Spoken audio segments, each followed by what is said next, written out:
बोलो सियावर रामचंद्र भगवान की जय हो, पवन पुत्र हनुमान की जय हो, जय हो 33 करोड़ देवी देवताओं की। हेलो एवरीवन, कैसे हो आप सभी? होपफुली आप सभी स्वस्थ और मस्त होंगे, अपने अपने घरों में एंजॉय कर रहे होंगे, और मैं भी बिल्कुल मस्त हूँ।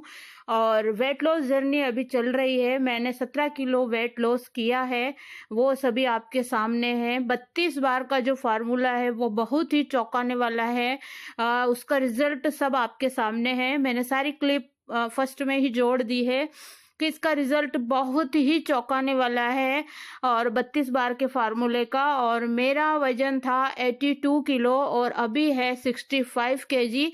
थोड़ा कभी कभी 66 भी हो जाता है, कभी 65 रहता है, कभी 64 भी हो जाता है, तो ऐसे ऊपर नीचे थोड़ा चलता रहता है। लेकिन हाँ, 65 है मेरा अभी वजन, और जो कि आपके सामने है। और मैं रोज शेयर कर रही हूँ कि मैंने क्या सीक्रेट है इस चीज के, कि मैंने वेट लॉस किया है और कैसे किया है अपना वेट लॉस। इसके सीक्रेट मैंने आपके सामने सारे शेयर किए हैं, और आने वाले दिनों में मैं शेयर करती रहूंगी वन बाय वन आपके साथ। और भी जो भी चीज है वो मैं बताती रहूंगी। साथ में मेरा डेली रूटीन भी आपके साथ चल रहा है, क्योंकि अलग से मैं वीडियो नहीं बना रही हूँ। अगर मैं चाहूँ तो सोशल वर्कर मधुबाला स्वामी, जो मेरे दूसरे चैनल का नाम है, उसमें वेट लॉस का वीडियो बनाकर डाल सकती हूँ। लेकिन अभी मेरा फोकस इसी चैनल पर है, इस वजह से मैं इसी चैनल में डेली रूटीन और जो ये वीडियो है वो इसी में डाल रही हूँ। तो डेली रूटीन भी साथ साथ चलता जा रहा है मेरा। मॉर्निंग टू नाइट जो भी होता है वो आपके साथ है। अब रोज रोज तो झाड़ू पोछा बर्तन नहीं दिखा सकती, नहीं तो आप लोग बोर हो जाओगे। यहाँ अमेजोन से पार्सल आया है मेरा, मैंने ऑर्डर लगा रखा था, तो वही आपके साथ शेयर कर रही हूँ। तो आप देखिए क्या है, और मैं मेरी बातें भी यहाँ पर रखती हूँ। अगर आप वीडियो के अंदर आ ही गए हो, आपने क्लिक कर ही दिया है, तो प्लीज चैनल को सब्सक्राइब और लाइक करे बिना मत जाइएगा। इसका कोई भी चार्ज नहीं है, और लाइक का हमें कोई पैसा नहीं मिलता है, और न ही आप लोगों का कोई पैसा लाइक और सब्सक्राइब में नहीं लगता है। ये स्वामी जी का मोबाइल का कवर है, जो उन्होंने अभी 40-45 हजार जाने 43,000 43,000 का मंगवाया है, मुझे याद नहीं है अच्छे से। तो ये कल भी क्लिप जुड़ गई थी और आज भी जुड़ गई है, इसलिए सॉरी गाइस। और मोबाइल भी आपके साथ शेयर करूंगी अगले वाले वीडियो में, तो बने रहिए। अभी वीडियो एडिट करना क्या है, थोड़ा मुश्किल हो रहा है। हमारे टाइल्स का काम शुरू हो चुका है, बाथरूम में टाइल्स लग रही है, वो भी आपके साथ शेयर करूंगी धीरे धीरे। तो मैं एडिटिंग क्या है, वो जो मिस्त्री साहब है ना, वो 7 बजे गए, जब जाके अब एडिटिंग कर रही हूँ। वो सुबह 9 बजे आ जाते हैं और 7 बजे जाते हैं। बहुत ही अच्छा काम करते हैं, सब बहुत अच्छा काम कर रहे हैं। आधे बाथरूम में तो उन्होंने कल ही लगा दी थी, और आधे में आज लग गई होगी। अभी मैं देखने नहीं गई हूँ, लेकिन जल्दी आपके साथ शेयर करूंगी। यहाँ एक कुर्ती ऑर्डर करी है, जो कि मैंने कुचील में ग्रीन कलर की कुर्ती पहनी थी। जिस दिन मैं आ रही थी उस दिन मैंने ग्रीन कलर की कुर्ती पहन रखी थी, शॉर्ट वीडियो भी डाल रखा है। तो वो इतनी सॉफ्ट है और पूरे में वर्क है और प्रिंट है, मुझे इतनी अच्छी लगी। बस मैंने सोच लिया था कि इसका ऑर्डर मैं लगाऊंगी, तो मैंने लगा दिया और मेरी कुर्ती मुझे रिसीव हो गई है। और ये कवर है, ये दोनों साथ ही रिसीव हुए हैं। तो चलिए आगे बढ़ते हैं ब्लॉग में।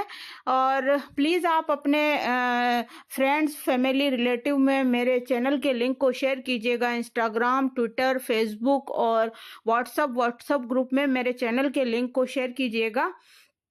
और लाइक का हमें कोई पैसा नहीं मिलता, बस लाइक करने से, अगर आपका एक लाइक अगर किसी का भला कर सकते हो तो करिए ना। आपका 1 रुपया नहीं लग रहा है, अगर आप लाइक कर दोगे तो हमारा हौसला बढ़ता है इससे। बाकी हमें लाइक का 1 रुपया भी नहीं मिलता, चाहे आप लाइक कीजिए चाहे नहीं कीजिए, बाकी ये है कि हौसला बढ़ता है। चलिए, यहाँ पर ये कुर्ती हमारी जो है आ गई है। देखिए कितनी खूबसूरत है और इतनी सॉफ्ट है कि क्या ही बताऊं, बहुत अच्छी कुर्ती है। और झाड़ू पोछा बर्तन तो मैं रोज शेयर नहीं कर सकती ना गाइज, करती तो मैं ही हूँ रोज। लेकिन अगर मैं काम, वैसे भी मेरे पीठ में कंधे में प्रॉब्लम है, और मैं काम धीरे धीरे करती हूँ। और अगर कैमरा लगाऊंगी, कैमरा सेट करूंगी, स्टैंड सेट करूंगी, तो फिर उसके लिए मुझे 1-1.5 घंटा एक्स्ट्रा देना पड़ेगा। काम 1-1.5 घंटा लेट होगा, इस वजह से मैं कैमरा सेट नहीं करती हूँ। अगर आप चाहो कमेंट करके बताना कि झाड़ू पोछा बर्तन रोज देखना चाहते हो, तो मैं रोज भी डाल सकती हूँ, इसमें कोई दिक्कत नहीं। क्योंकि मेरे अभी कोई हाउस हेल्पर नहीं लग रही है। मेरे पहले पहले झाड़ू पोछा बर्तन डस्टिंग वाली और कपड़े वाली लग रही थी। कपड़े वाली को मैं 1500 देती थी और दीपावली और होली पे कपड़े और मिठाई का डिब्बा और वार त्योहार पर कुछ भी देती थी और चांदी की अंगूठी ऐसे में देती थी। झाड़ू पोछे बर्तन और डस्टिंग वाली को मैं 2000 के समथिंग या 1800 रुपये देती थी, क्योंकि काफ़ी टाइम हो गया, मुझे याद नहीं है। पहले 1500 रुपये लेती थी वो, उसके बाद में वो 1800 रुपये लेने लग गई थी। और 4 छुट्टी सब जो है 1 महीने की 4 छुट्टी और वार त्योहार पर कपड़े वगैरह, और वैसे भी मैं खाने का सामान वगैरह ये देती रहती हूँ, और चांदी का सामान, साड़ियाँ वगैरह, घर का परचूनी सामान और ये चीज़ें भी मैं देती रहती हूँ। पहले मैं हमारी मैड को चाय नाश्ता भी कराती थी और उनको जो है खाना भी खिलाती थी। कई मैड को मैंने खाना भी खिलाया, रोज़ डेली नाश्ता कराती थी। लेकिन फिर क्या है, उनके काम में लेट हो जाता है और वो फिर बातें करने लग जाती है, और मुझे बातें करने वाली मैड नहीं चाहिए। मुझे ऐसी मैड चाहिए आए और अपना काम करे और चली जाए, क्योंकि इधर उधर की कॉलोनी की बातें करते हैं, फिर वो लोग विमला की बातें करते हैं, इधर उधर की बातें करते हैं, तो वो सब जो है मुझे पसंद नहीं है। इस वजह से तो मैं ऐसी मैड हाउस हेल्पर ढूंढ रही हूँ जो कि आए और अपना काम करके चुपचाप चली जाए, है ना, शिकायत का मौका नहीं दे और साफ सुथरा काम करे। यहाँ मैं जूस बना रही हूँ, मैंगो का सीजन जाने वाला है, आप भी फटाफट मैंगो जो है जूस बनाइए और पीजिए, क्योंकि टमाटर तो बहुत महंगे हो रहे हैं। लेकिन अगर आप टमाटर का रोना रोते रहोगे तो मैंगो का सीजन चला जाएगा, और स्वामी जी और मेरे बेटे को मैंगो का जूस पसंद है, तो मैं यहाँ पर बना रही हूँ।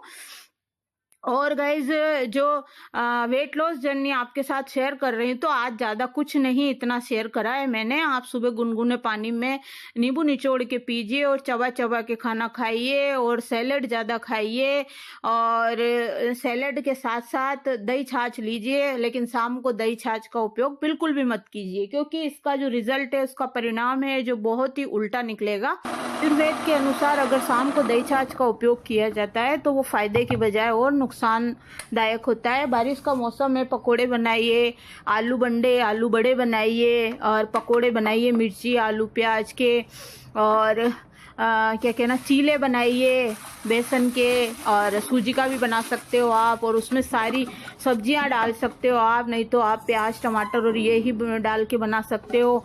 आप लपटा बना सकते हो, सूजी का हलवा बना सकते हो। लपटा जो है ना, गेहूं का आटे का ही बनता है, और वो उसमें गुड़ डलता है, जब वो और भी ज़्यादा टेस्टी लगता है। मेरे नाना जी, बारिश जैसे ही होती थी तो मेरे नाना जी सबसे पहले मेरी मम्मी को बोलते थे, भाई उमा, मेरी मम्मी का नाम उमा है, भाई उमा लपटा बना, तो मम्मी फिर फटाफट से लपटा बनाती थी।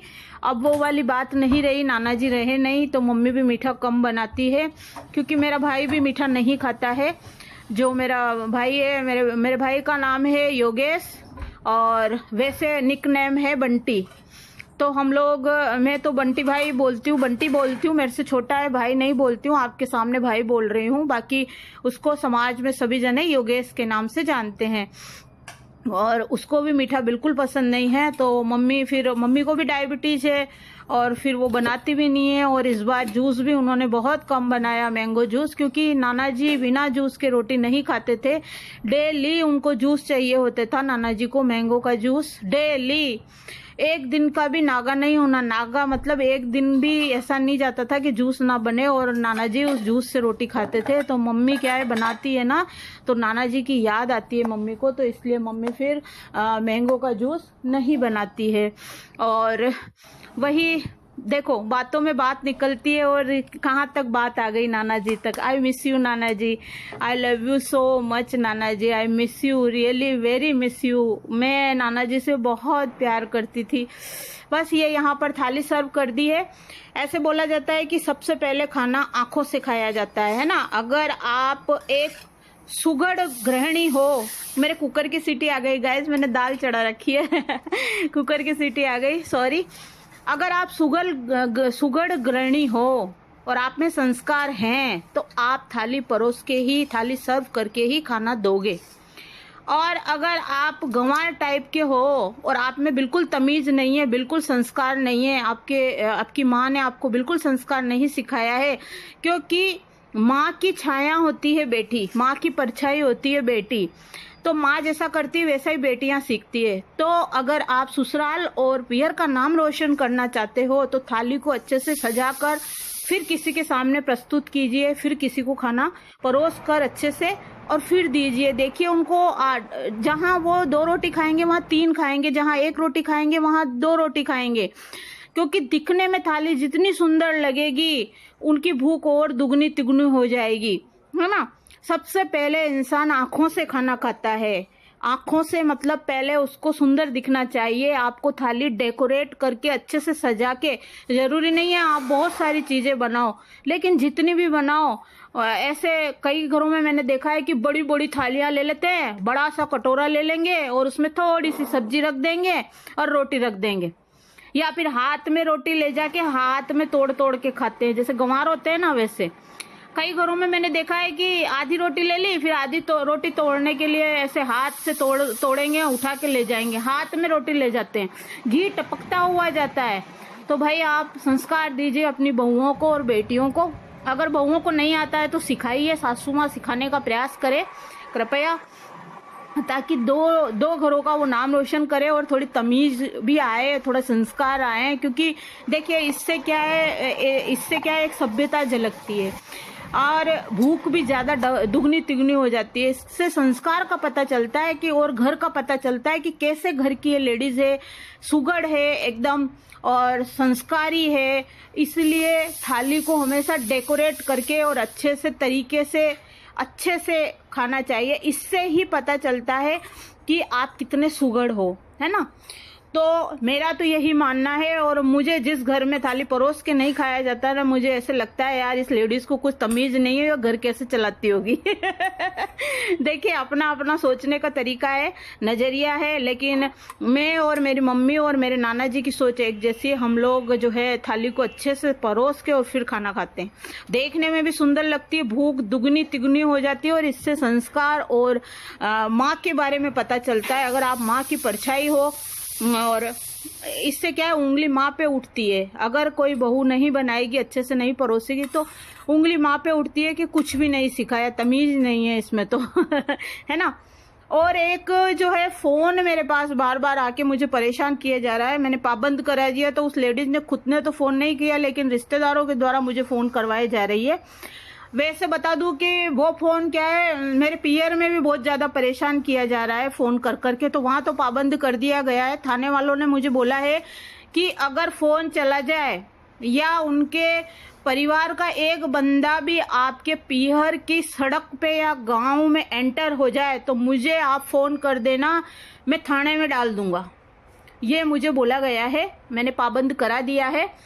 लेकिन मेरे पास रिश्तेदारों के फोन जो है करवाए जा रहे हैं। तो जी आप समझ जाइए मैं क्या कहना चाहती हूँ। आप